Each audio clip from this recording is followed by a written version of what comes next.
অনেকদিন পর আজকে বোরকা পরেছি আর এভাবে হিজাব পরেছি। মাইগ্রেনের প্রবলেম হয়েছে, যার কারণে এখন আমি হিজাব পরতে পারি না, বোরকাও পরি না। যার কারণে আজকে যাব চাচা শ্বশুরের বাসায় দাওয়াত খেতে, আর সেখানে যারা আসবে সবাই বোরকা পরে আসবে।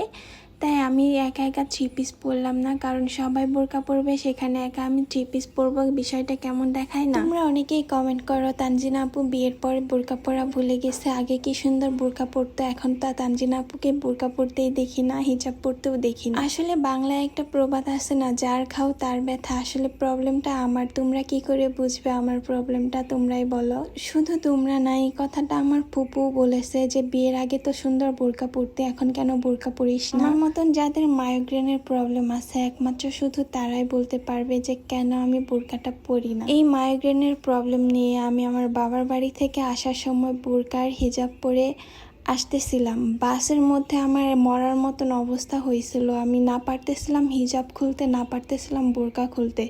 মনে হচ্ছিল আমার দমটা বের হয়ে যাবে, আমি মনে হচ্ছিল আমি এখনই মরে যাব, আমার এরকম একটা অবস্থা হচ্ছিল।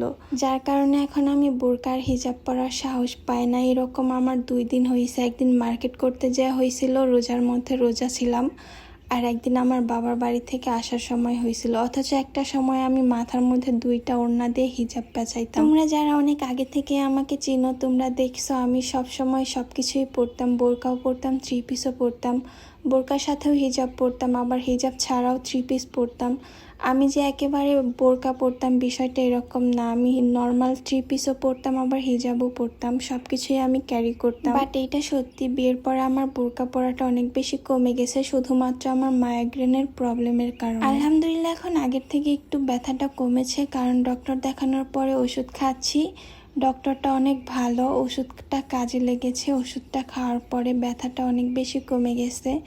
আজকে যে হিজাব পরছি আমার তেমন কোনো মাথা ব্যথা করে নাই, তবে গাড়ির সাউন্ডে একটু প্রবলেম হয়েছে, ব্যাস এতটুকুই।